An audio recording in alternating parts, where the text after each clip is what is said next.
এবার নারীদের LPG card দেওয়ার ঘোষণা প্রধানমন্ত্রীর। যশোরে উলসি খালের পুনঃখনন উদ্বোধন, গণভোটের রায় নিয়ে বিভ্রান্তি তৈরি করছে কিছু দল। কোন ব্যক্তি, কোন রাজনৈতিক দল আজকে আমরা দেখতে চাচ্ছি যে গণভোট হয়ে গিয়েছে, সেই গণভোটের রায়কে ভিন্ন খাতে তারা প্রবাহিত করতে চাচ্ছে। আগামী সপ্তাহেই বিদ্যুৎ পরিস্থিতির উন্নতি, লোডশেডিং কমে আসবে 700 মেগাওয়াটে, জানালেন মন্ত্রী। সংকটকালে জ্বালানি কিনতে খরচ বেড়েছে $2 বিলিয়ন, পাম্পে কমেছে অপেক্ষা।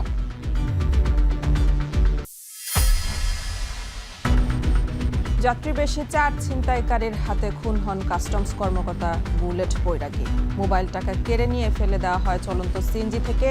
এক যুগেও কার্যকর হয়নি নারায়ণগঞ্জের 7 খুন মামলার রায়।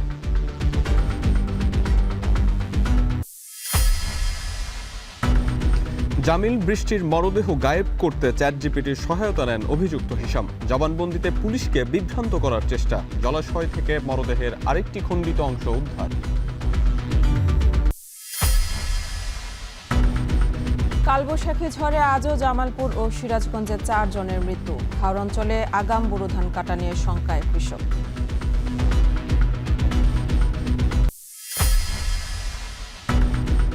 এবং সংরক্ষিত নারী আসনে 11 দলের প্রার্থী মনিরা শারমিনের আপিল খারিজ, বাতিলই থাকছে মনোনয়ন।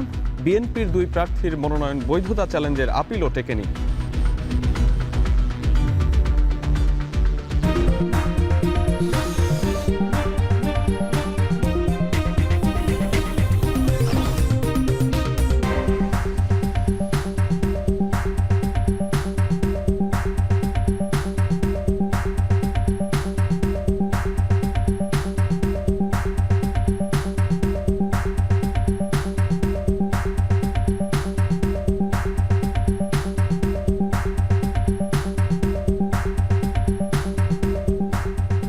স্বাগত। এখন দুপুরে পুরো আয়োজন জুড়ে সঙ্গে আছে আমরা দুজন, আমি মেহেরিন অ্যানি এবং আমি আরিফুল ইসলাম সাহাব। নারীদের জন্য এলপিজি কার্ড দেওয়ার ঘোষণা দিয়েছেন প্রধানমন্ত্রী তারেক রহমান। সোমবার যশোরের শার্শায় উলসি খাল পুনর্খনন কর্মসূচির উদ্বোধন করে সুধী সমাবেশে কথা বলেন তিনি। প্রধানমন্ত্রী আরও বলেন, কিছু ব্যক্তি ও রাজনৈতিক দল গণভোটের রায় নিয়ে বিভ্রান্তি তৈরি করছে। আশ্বাস দেন 2 থেকে 4 মাসের মধ্যে বন্ধ রাষ্ট্রীয় কলকারখানা চালু করার। বিস্তারিত সাব্বির রোজের প্রতিবেদনে। যশোরের শার্শা উপজেলার উলসি খাল স্থানীয়দের কাছে যা জিয়া খাল নামে পরিচিত। 1976 সালে 1 নভেম্বর বেতনা নদীর সাথে যুক্ত প্রায় 4 কিলোমিটার দৈর্ঘ্যের এই খাল খননের উদ্বোধন করেন তৎকালীন রাষ্ট্রপতি জিয়াউর রহমান, যার মধ্যে দিয়ে ব্রিটিশ ভারতের প্রথম জেলা যশোরের কৃষিতে এসেছিল আমূল পরিবর্তন। 50 বছর পর পানি শূন্য মৃত পায় সেই উলসি খালে কোদাল হাতে ছেলে বর্তমান প্রধানমন্ত্রী তারেক রহমান। নির্বাচনী প্রতিশ্রুতি বাস্তবায়নে সোমবার সকালে খালটির পুনঃখনন কার্যক্রমের উদ্বোধন করেন প্রধানমন্ত্রী। এ সময় খালপাড়ে একটি গাছের চারা রোপণ করেন তিনি। পরে অনুষ্ঠানস্থলেই সুধী সমাবেশে কথা বলেন প্রধানমন্ত্রী তারেক রহমান। তুলে ধরেন উলসি খাল চালু হলে সকল সুবিধা। এইরকম প্রায় 20,000 কিলোমিটার খাল আমরা খনন করতে চাই, যাতে করে গ্রামের মানুষ, গ্রামে বসবাসকারী মানুষ, কৃষক হোক, মা বোনরা হোক, এলাকাবাসী হোক, তরুণ সমাজের সদস্যরা, তরুণরা হোক, বিভিন্ন রকম আয় রোজগারের সুবিধা সেখান থেকে করতে পারে। আমরা খাল খনন সেই জন্য করতে চাই। এই খাল খননের ফলে কি হবে? সরাসরি গ্রামে বসবাসকারী মানুষ, বিশেষ করে কৃষক ভাইরা সেই সুবিধা পাবে। জুলাই সনদ নিয়ে একটি দল বিভ্রান্তি ছড়িয়ে পরিস্থিতি ভিন্ন খাতে নেয়ার অপচেষ্টা চালাচ্ছে উল্লেখ করে প্রধানমন্ত্রী সবাইকে সতর্ক থাকার আহ্বান জানান। অতীতে আমরা দেখেছি আন্দোলনের নামে কিভাবে 173 দিন হরতাল করা হয়েছিল, মনে আছে আপনাদের? 173 দিন কিভাবে দেশের অর্থনীতিকে ধ্বংস করে দেওয়ার চেষ্টা করা হয়েছিল। প্রিয় ভাই বোনরা, এখনো আবার সেই ভূত আরেকজনের কাঁধে গিয়ে আসর করেছে। আপনাদেরকে এই ব্যাপারে প্রিয় ভাই বোনেরা সতর্ক থাকতে হবে। আজকে যদি আমরা সতর্ক থাকি, আজকে যদি আমরা আমাদের শপথে প্রতিশ্রুতিবদ্ধ থাকি, আজকে যদি আমাদের শপথে, আমাদের কর্মসূচি বাস্তবায়নে আমরা অঙ্গীকারবদ্ধ থাকি, দৃঢ় থাকি, তাহলে বাংলাদেশের মানুষের ভাগ্য নিয়ে কেউ ছিনিমিনি খেলতে পারবে না। নারীদের উন্নয়নে ডিগ্রি পর্যন্ত অবৈতনিক করা, উপবৃত্তি সহ রান্নার কাজের সুবিধার জন্য এলপিজি কার্ড দেওয়ার ঘোষণাও দেন সরকার প্রধান। খালেদা জিয়া ইন্টারমিডিয়েট পর্যন্ত করে দিয়ে গেছেন। আমরা মেয়েদের শিক্ষা ব্যবস্থা ইনশাল্লাহ ডিগ্রি পর্যন্ত অর্থাৎ উচ্চতর পর্যন্ত ইনশাল্লাহ বিনামূল্যে ব্যবস্থা করব। সারা দেশের মায়েদের কাছে আমরা যেরকম ফ্যামিলি কার্ড পৌঁছে দিচ্ছি, সেরকম আরেকটি কার্ড দিতে চাই, সেটি হবে এলপিজি কার্ড, এলপিজি গ্যাস। এটি আমরা মা বোনদেরকে পৌঁছে দিব, যাতে করে মা বোনদেরকে রান্না বান্নার জন্য কষ্ট করতে না হয়। বিএনপির দেওয়া সকল প্রতিশ্রুতি বাস্তবায়নের অঙ্গীকার করে প্রধানমন্ত্রী বলেন, মানুষের ভাগ্য উন্নয়নই তাদের রাজনীতি। সরকারের পরিকল্পনা অনুযায়ী 5 বছরে 20,000 কিলোমিটার নদী ও খাল পুনঃখনন করা হবে, যার প্রথম ধাপ 180 দিনে সম্পন্ন হবে 1200 কিলোমিটার। এরই মধ্যে কাজ চলমান রয়েছে 500 কিলোমিটারের। তারেক রহমানের উদ্যোগ কেবল একটি উন্নয়ন প্রকল্প নয়, বরং ইতিহাসেরই পুনর্জাগরণ, যা সমৃদ্ধ করবে দেশের কৃষিখাতকে। এমনটি মনে করছেন সাধারণ মানুষ। সাব্বির রোজ, এখন, শার্শা, যশোর। এদিকে বিকেলে যশোরের ঈদগাহ ময়দানে বিএনপির জনসভায় অংশ নেবেন প্রধানমন্ত্রী তারেক রহমান। আর সেখানে আছেন সহকর্মী সাব্বির রোজ। বিস্তারিত জানবো তার কাছ থেকে। রোজ, জনসমাগম কেমন দেখছেন, আর প্রধানমন্ত্রী কখন সভাস্থলে উপস্থিত হবেন জানাবেন।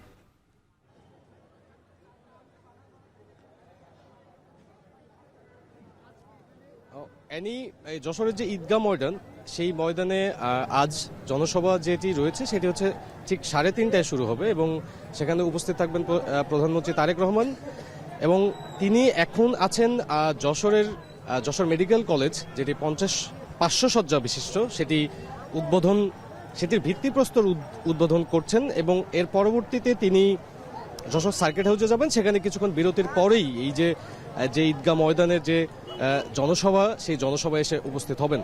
এবং আমরা দেখতে পাচ্ছি যে 3:30টার জনসভা ঘিরে এরই মধ্যে এই যশোর জেলার বিএনপি ও এর অঙ্গ সহযোগী সংগঠনের বিপুল সংখ্যক নেতাকর্মী সমাগম রয়েছে। আমরা পুরো শহর জুড়ে বিভিন্ন ব্যানার ফেস্টনের পাশাপাশি এই যে ক্ষুদ্র ক্ষুদ্র মিছিলের মাধ্যমে বিভিন্ন ইউনিটের নেতৃবৃন্দ এখানে আসছেন, বিভিন্ন কর্মীরা এখানে আসছেন। আমরা দেখতে পাচ্ছি যে গেটে একটি নিরাপত্তার বলয় তৈরি করা হয়েছে, যেখানে বিভিন্ন রকমের শ্রেণী পেশার মানুষ, যাদেরকে এই সরকারের সংশ্লিষ্ট যারা নিরাপত্তা প্রটোকলে রয়েছেন, তাদেরকে সুশৃঙ্খলভাবে এই জনসভাস্থলে ঢুকানোর যে বিষয়টি রয়েছে সেটি নিশ্চিত করছেন। এর আগে কিন্তু ঠিক কিছুক্ষণ আগেই যশোরের শার্শায় একটি খাল খননের উদ্বোধন করলেন, খাল পুনঃখননের উদ্বোধন করলেন প্রধানমন্ত্রী তারেক রহমান, যেটি তার বাবা প্রয়াত রাষ্ট্রপতি জিয়াউর রহমান করেছিলেন। যে সেই খালটি তিনি আবারও 50 বছর পরে সেটি উদ্বোধন করলেন। সেই বিষয়টি আসলে পুরো শহর জুড়ে একটি আনন্দ ঘন বা একটি আবেগ ঘন বিষয়টি আমরা এই সাধারণ মানুষের মধ্যে লক্ষ্য করেছি। তারা যেটি বলছেন যে এটি আসলে তারেক রহমানের এই নির্বাচনী প্রতিশ্রুতি বা কোনো উন্নয়ন কর্মকাণ্ড না, এটি মূলত একটি ইতিহাসেরই পুনর্জাগরণ, যে পুনর্জাগরণের মধ্যে দিয়ে আসলে বাংলাদেশের যে কৃষি বিপ্লব, সেই কৃষি বিপ্লব বা কৃষির যে শেষ সুবিধা থেকে শুরু করে যে ধরনের বিষয়টি রয়েছে পানির সাথে সংশ্লিষ্ট, সেই বিষয়টি তারা পাবেন এমনটি জানিয়েছেন। এবং আমরা দেখতে পাচ্ছি যে পুরো শহরের যত সাধারণ মানুষ এবং নেতাকর্মী রয়েছে, সবার মধ্যে একটি উৎফুল্ল।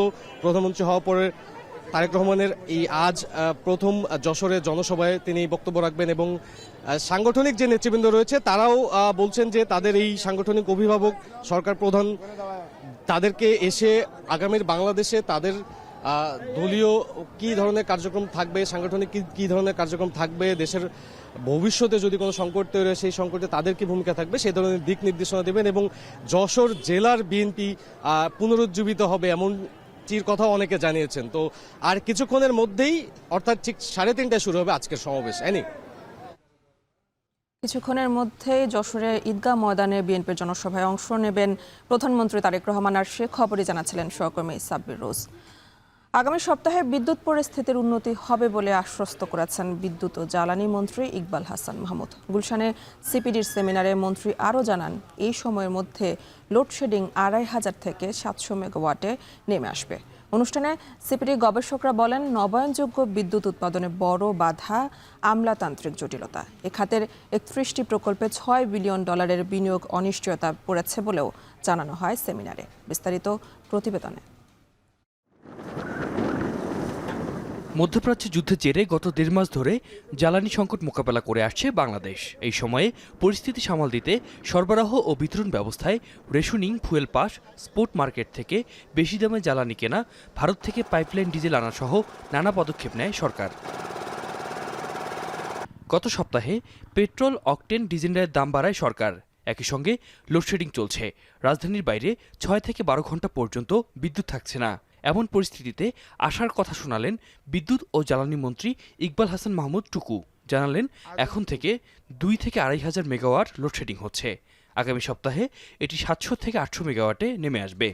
আশা করি যে আগামী সপ্তাহের মধ্যে বিদ্যুতের অবস্থা কিছুটা ইমপ্রুভ করবেন। কিছু কিছু প্রাইভেট পাওয়ার জেনারেটর যারা আছে তারা আপনার পাওয়ার দেওয়া শুরু করবে। তাতে আশা করি যে আমার এখন তো প্রায় 1200 বা 1500 মেগাওয়াট আমাকে লোডশেডিং দিতে হচ্ছে, তখন আমি হয়তো 800-900-র মধ্যে নিয়ে আসতে পারবো। লোডশেডিং থাকবে। দুপুরে রাজধানীর গুলশানে 4র্থ Bangladesh China renewable energy forum শীর্ষক সেমিনারে তিনি একথা জানান। জ্বালানি সংকটে আমদানি ব্যয় $2 মিলিয়ন ছাড়িয়েছে। ভবিষ্যতের চ্যালেঞ্জ মোকাবেলায় নবায়নযোগ্য জ্বালানি খাতে আগামী 5 থেকে 10,000 মেগাওয়াট বিদ্যুৎ উৎপাদন করার লক্ষ্যমাত্রা নির্ধারণ করা হয়েছে। তবে বেসরকারি উন্নয়ন সংস্থা সিপিডির গবেষকরা জানান, 2030 সালের মধ্যে 10,000 মেগাওয়াট নবায়নযোগ্য বিদ্যুৎ উৎপাদনের লক্ষ্য থাকলেও ভূমি অধিগ্রহণ, ডলার সংকট এবং আমলাতান্ত্রিক জটিলতা বড় বাধা হয়ে দাঁড়িয়েছে। এছাড়া এই খাতের 31টি সৌর প্রকল্প বাতিল হওয়ার অনিশ্চয়তায় পড়েছে প্রায় $6 বিলিয়ন বিনিয়োগ। When we are talking about the merchant power purchase agreements, we want a favorable wheeling charge. এখন বাংলাদেশে wheeling charge for the use of the grid is 0.31 পয়সা, এবং at the most we have heard all kinds of rumors that 2 টাকা হবে, 3 টাকা হবে. If that's the case, তাহলে nobody will go for renewable energy. We need immediate increase of our gas supply.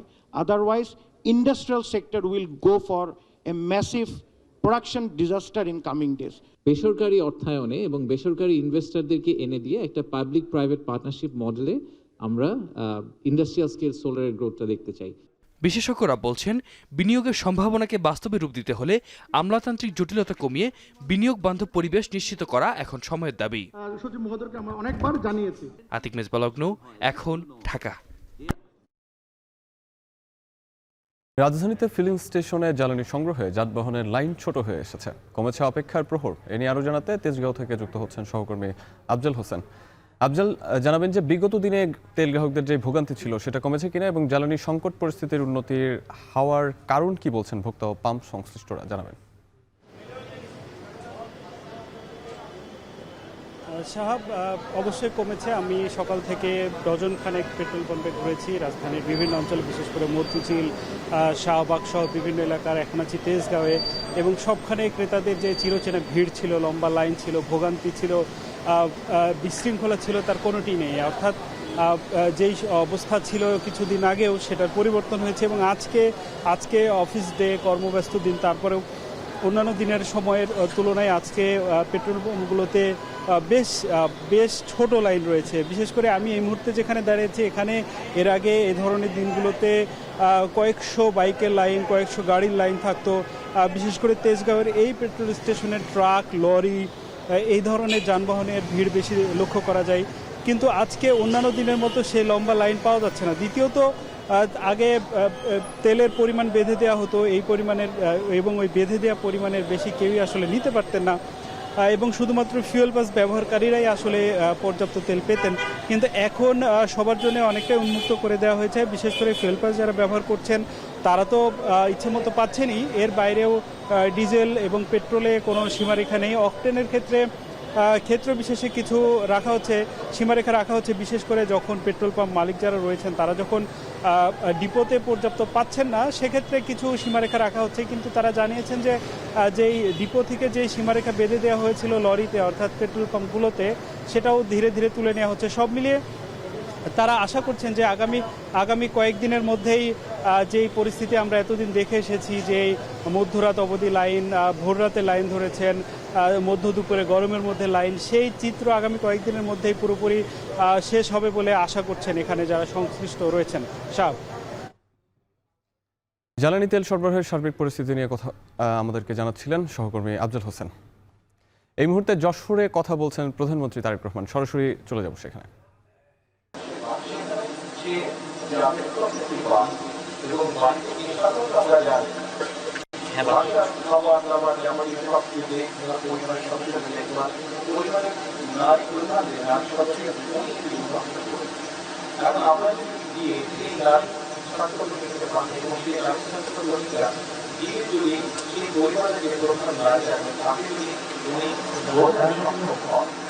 পরিবারের সদস্যদেরকে কি কি খাবার কি কি খাবার কিভাবে উপস্থাপন করলে মাকে রক্ষা হবে, কি কি খাবার কিভাবে পরিবেশন করলে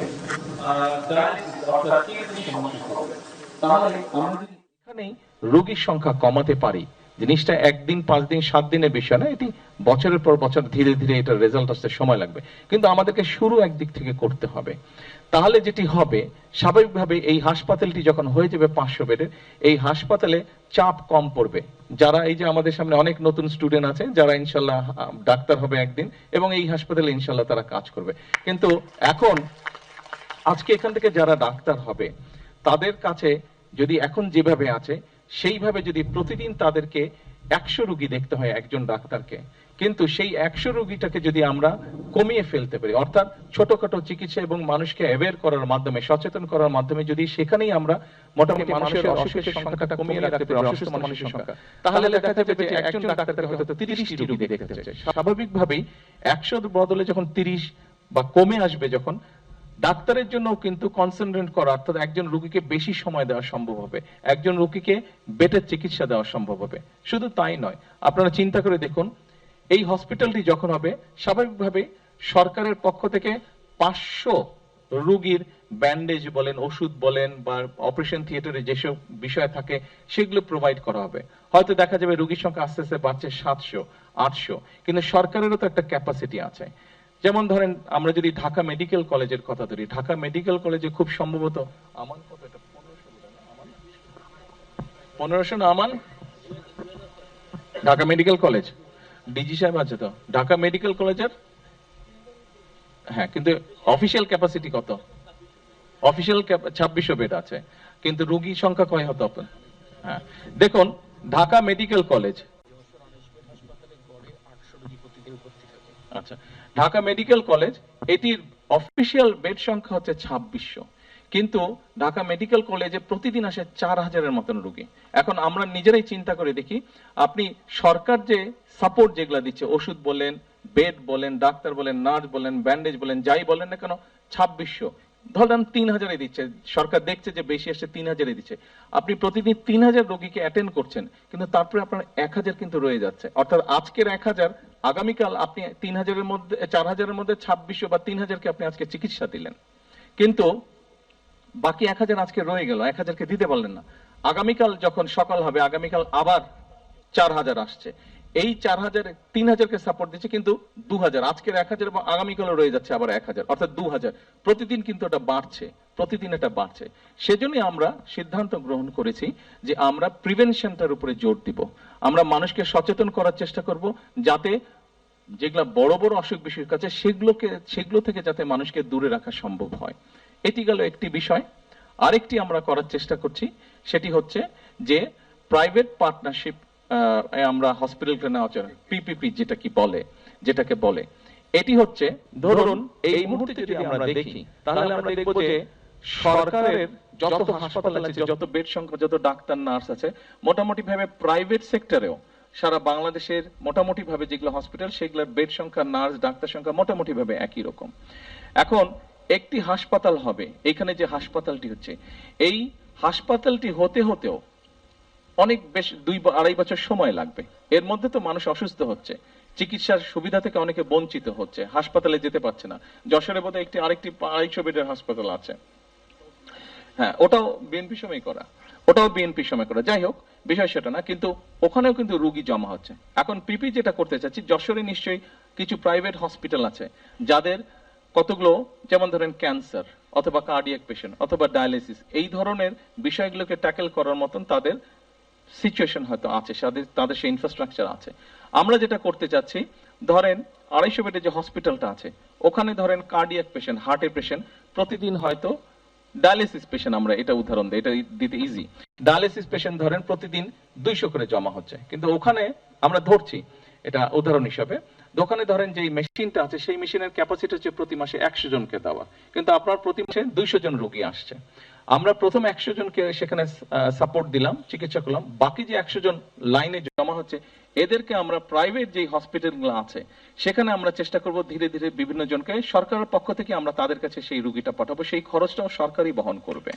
আমরা এইভাবে মানুষকে সার্ভিস দেওয়ার চেষ্টা করছি, কারণ আপনি এই যে যেই হাসপাতালটার ভিত্তিপ্রস্তর আমরা স্থাপন করলাম এটা কিন্তু 2.5 বছর সময় লাগবে, কিন্তু আমরা পিপিপির কাজটা যদি শুরু করতে পারি, এর মধ্যে অলরেডি পাইলট প্রজেক্ট নেওয়া হয়েছে, এর মধ্যে অলরেডি কয়েকটিতে ঢাকা শহরে পাইলট প্রজেক্ট নেওয়া হয়েছে, 4টা হসপিটালে পাইলট প্রজেক্টের কাজ। যশোরে 500 শয্যা বিশিষ্ট হাসপাতালের ভিত্তিপ্রস্তর উদ্বোধন ও চিকিৎসা সংক্রান্ত ইস্যুতে কথা বলছিলেন প্রধানমন্ত্রী তারেক রহমান।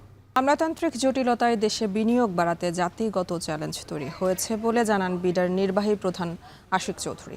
সকালে বাংলাদেশের জন্য বিনিয়োগ নীতি পর্যালোচনা বাস্তবায়ন প্রতিবেদন প্রকাশ অনুষ্ঠান শেষে এ কথা জানান তিনি। ইউএনডিপির উদ্যোগে বিডার বিনিয়োগ ভবনে আয়োজিত অনুষ্ঠানে আশিক চৌধুরী বলেন, জাতিসংঘের বাণিজ্য ও উন্নয়ন সংস্থার প্রণীত এই প্রতিবেদন বাংলাদেশের জন্য অত্যন্ত সময়োপযোগী। বিশ্বব্যাপী বিনিয়োগ পরিবেশ এখনও ভূ রাজনৈতিক উত্তেজনার কারণে চ্যালেঞ্জিং উল্লেখ করে তিনি বলেন, এই সময়কে কাজে লাগিয়ে প্রস্তুতি আরও জোরদার করা হচ্ছে, যাতে বিশ্ব অর্থনীতির গতি পেলে বিনিয়োগকারীদের জন্য বাংলাদেশ আরও আকর্ষণীয় গন্তব্য হয়ে উঠতে পারে বলেও মন্তব্য করেন বিডার নির্বাহী প্রধান।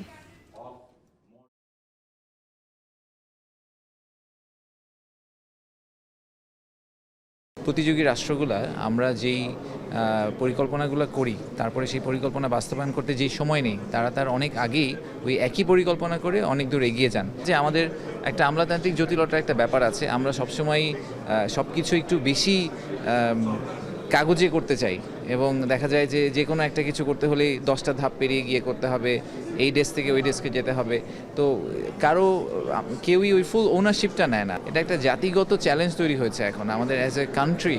We need to graduate. আমাদেরকে এই ধীর গতির মানে কচ্ছপ গতিতে আগালে আমরা কোনোদিনই আসলে যুদ্ধে জিততে পারবো না।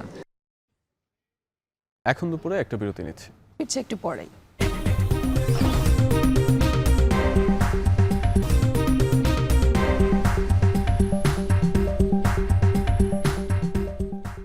বিরতির পর ফিরে এলাম।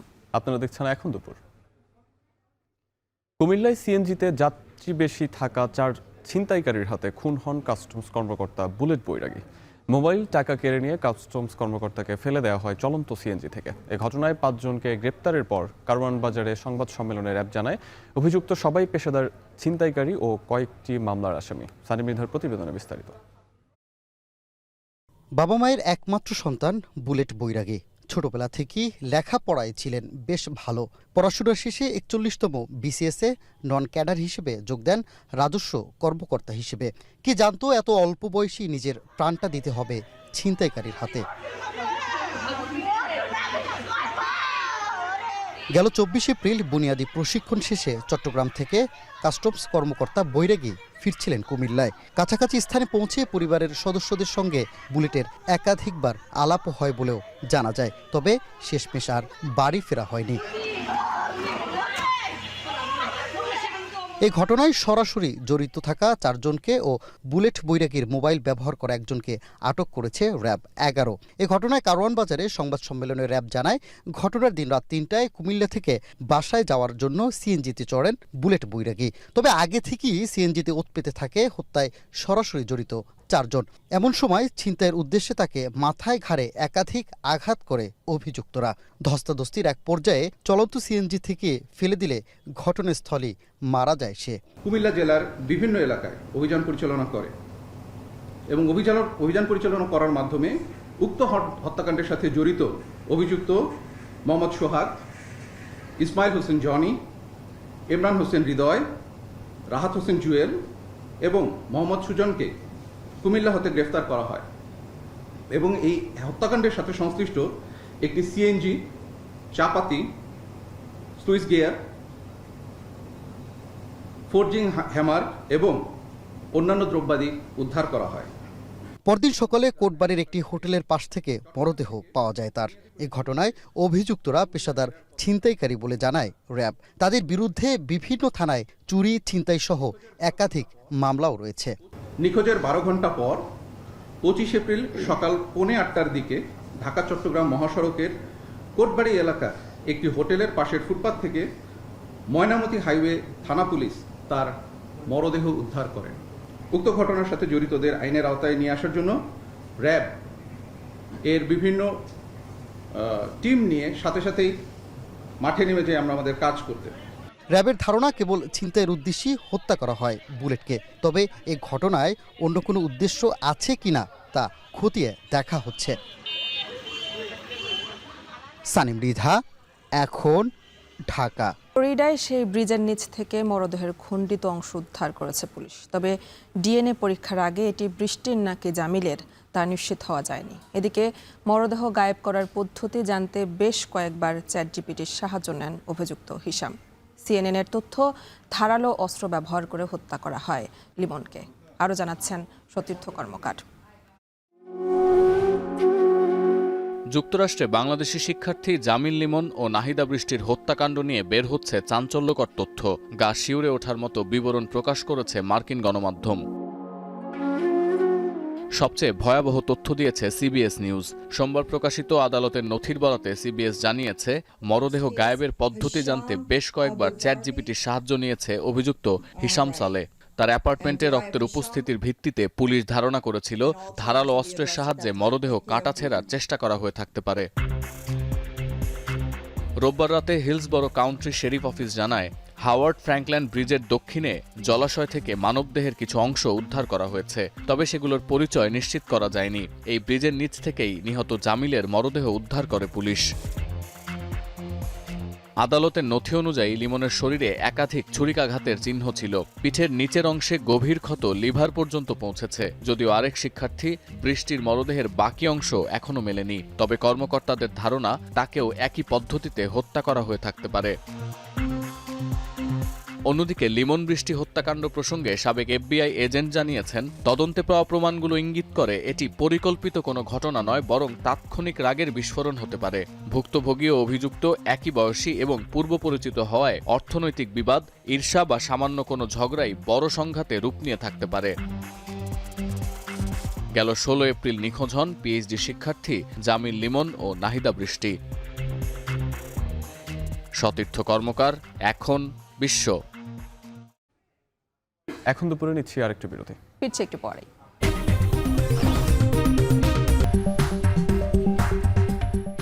বিরতির পর ফিরে এলাম আরও একবার। দেখছেন এখন দুপুর। সংসদের সংরক্ষিত আসনে জামায়াত জোটের প্রার্থী মনিরা শারবিনের মনোনয়ন বাতিলের বিরুদ্ধে করা আপিল খারিজ করেছে নির্বাচন কমিশন। এতে মনোনয়ন বাতিলই থাকছে এনসিপির এই নেত্রীর। সকালে নির্বাচন ভবনে আপিল শুনানিতে এ সিদ্ধান্ত হয়। সিইসির সভাপতিত্বে শুনানিতে উপস্থিত ছিলেন অন্যান্য কমিশনারও। এদিন বিএনপির প্রার্থী জেবা আমিনা খানের বিরুদ্ধে দ্বৈত নাগরিকত্বের অভিযোগ করা আপিলও খারিজ করা হয়, যে কারণে বৈধ হয়েছে তার মনোনয়ন। এদিকে বিএনপির আরেক প্রার্থী মাধবী মারমার মনোনয়ন বৈধতার বিরুদ্ধে কেন্দ্রীয় ছাত্রদল নেত্রী চন্দ্রা চাকমার আপিলও খারিজ করা হয়। এনসিপির নেত্রীর অভিযোগ, সরকারি দলের অনেকের বেশ কিছু জটিলতা থাকার পরও বৈধ করা হয়েছে। এই রায়ের বিরুদ্ধে উচ্চ আদালতে যাওয়ার ঘোষণা সংক্ষুব্ধদের।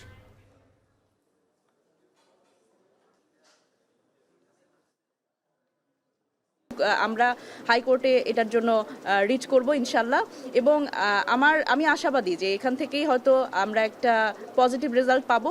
আমি চাই না যে আইনের অস্পষ্টতার জন্য নারীদের সংসদে প্রতিনিধিত্ব এবং নারীদের রাজনৈতিক ক্ষমতায়ন আসলে অনিশ্চিত হয়ে পড়ে। হামের টিকা নিয়ে গাফিলতি তদন্তে স্বাস্থ্য মন্ত্রণালয়ের গঠিত কমিটির প্রতিবেদন 2 সপ্তাহের মধ্যে দাখিলের নির্দেশ দিয়েছেন হাইকোর্ট। একই সঙ্গে টিকা কার্যক্রম নিয়মিত রাখারও নির্দেশ দেওয়া হয়েছে। বিচারপতি রাজিক আল জলিলের নেতৃত্বে হাইকোর্টের একটি দ্বৈত বেঞ্চ এ আদেশ দেন। হামের প্রকট মোকাবেলা করা ও শিশুদের স্কুল বন্ধ চেয়ে হাইকোর্টে করা এক রিটের পরিপ্রেক্ষিতে এই আদেশ দেওয়া হয়। বিগত 2 বছরে হামের টিকা কার্যক্রমে অবহেলায় জড়িতদের বিরুদ্ধে কেন ব্যবস্থা নেওয়া হবে না জানতে চেয়ে রুলও দেওয়া হয়েছে। টানা 2 মাসে হামের সংক্রমণে বিপর্যস্ত জনজীবন। প্রতিদিন শিশুরা হামের ভাইরাসে মারা যাচ্ছে। রোববার একদিনে 11 জন শিশুর হামে মৃত্যু হয়। এ পর্যন্ত 200-র বেশি শিশু হামে আক্রান্ত হয়ে মারা গেছে।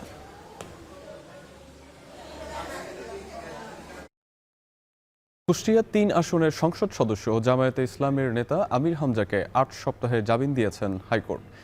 সোমবার বিচারপতি AKM জাহিদ সরোয়ার কাজল ও বিচারপতি আবু তাহেরের হাইকোর্ট বেঞ্চ এই জামিন আদেশ দেন। শুনানিতে সম্মানিত ব্যক্তিদের নিয়ে বক্তব্য প্রদানে আমির হামজাকে আরও সতর্ক থাকতে বলেন বিচারপতি। ২১ এপ্রিল বিদ্যুৎ, জ্বালানি ও খনিজ সম্পদ মন্ত্রী ইকবাল হাসান মাহমুদকে নিয়ে মানহানিকর মন্তব্যের অভিযোগে আমির হামজার বিরুদ্ধে গ্রেপ্তারি পরোয়ানা জারি করেন আদালত। উনি আজকে আদালতে এসেছিলেন আগাম জামিন প্রার্থনা করে। আপনারা জানেন জামালপুরের মেলান্দহে কালবৈশাখী ঝড়ের তাণ্ডবে গাছ উপড়ে বসতঘরে পড়ে ঘুমন্ত অবস্থায় মা সহ 2 মেয়ের প্রাণ গেছে। এ ঘটনায় এলাকা জুড়ে শোকের ছায়া নেমে এসেছে। একইভাবে সিরাজগঞ্জেও ঝড়ে গাছ পড়ে এক নারীর মৃত্যু হয়েছে। অন্যদিকে ভারী বৃষ্টির আভাসে ৮০ ভাগ পাকলেই হাওরের ধান কেটে নেওয়ার পরামর্শ দিয়েছে পানি উন্নয়ন বোর্ড। সহকর্মীদের পাঠানো তথ্য ছবি নিয়ে প্রতিবেদন। উঠোন জুড়ে স্বজন ও প্রতিবেশীদের ভিড়। ঝড়ে গাছ চাপা পড়ে 3 জন নিহতের ঘটনায় এলাকায় শোক বিরাজ করছে। এলাকাবাসী জানায়, রাতে 2 মেয়েকে নিয়ে ঘুমিয়েছিলেন জামালপুরের মেলান্দহ উপজেলার পূর্ব দাগি গ্রামের খুকি বেগম। ভোর রাতে হঠাৎ কালবৈশাখী ঝড় শুরু হলে 3টি গাছ উপড়ে পড়ে ঘরের উপর। এ সময় চাপা পড়ে প্রাণ হারায় মা খুকি বেগম সহ 2 মেয়ে ফাতেমা ও ফরিদা আক্তার। ওর পরিবর্তনে 3টা গাছ উল্টে যায়, 3টা লোকের উপরে পড়ে যায়। অনাকাঙ্ক্ষিত ভাবে ওনাদের 3 জনের এই ঘটনাস্থলে মৃত্যু হয়। গাছ বসে গরু উঠে, গড় বসে গরু উঠে পরে মারা গেছে। খবর পেয়ে সকালে স্থানীয়দের সহায়তায় মরদেহ উদ্ধার করে ফায়ার সার্ভিস। ঘটনাস্থল পরিদর্শন করে পুলিশ। আব্দুল গনির স্ত্রী এবং ওনার 2 সন্তান মৃত্যুবরণ করে। সংবাদ পেয়ে আমরা সকালবেলা ঘটনাস্থলে আসি, এসে গাছ সরাই, ফায়ার সার্ভিসের সহায়তায় লাশের সুরতল রিপোর্ট প্রস্তুত করা হয়। অন্যদিকে সিরাজগঞ্জের উল্লাপাড়ায় কালবৈশাখীতে ঘরের উপর গাছ পড়ে এক নারীর মৃত্যু হয়েছে। কয়েক মিনিটের তাণ্ডবে ক্ষতিগ্রস্ত হয় বিভিন্ন এলাকার গাছপালা, ঘরবাড়ি সহ ফসলি জমি। দেশের বিভিন্ন এলাকায় কালবৈশাখীর তাণ্ডবে শঙ্কিত হাওরের ধান চাষিরা। ভারী বৃষ্টিপাতের আভাসে অগ্রিম ধান কেটে নেয়ার অনুরোধ জানিয়ে বিজ্ঞপ্তি প্রকাশ করেছে পানি উন্নয়ন বোর্ড। আমাদের সুরমা নদীর পানি ইতিমধ্যে বৃদ্ধি পেয়েছে। যদি ভারী থেকে অতি বৃষ্টিপাত হয় সেক্ষেত্রে একটা আগাম বন্যার আশঙ্কা রয়েছে। রোববার হঠাৎ বৃষ্টিপাতে দেশের বিভিন্ন জেলায় 14 জনের মৃত্যুর ঘটনায় হাওরে বৈরী আবহাওয়ায় দেখা দিয়েছে ধান কাটা শ্রমিকের সংকট। সাবিত সারওয়ার, এখন। সময় হলো আরো একটি বিরতি। আরো সংবাদ নিয়ে ওয়েবসাইটে দেখতে ভিজিট করুন www.ekhon.tv। এছাড়াও ফেসবুকে দেখতে ভিজিট করুন facebook.com/tv.ekhon আর ইউটিউবে দেখতে ভিজিট করুন youtube.com/c/ekhon tv।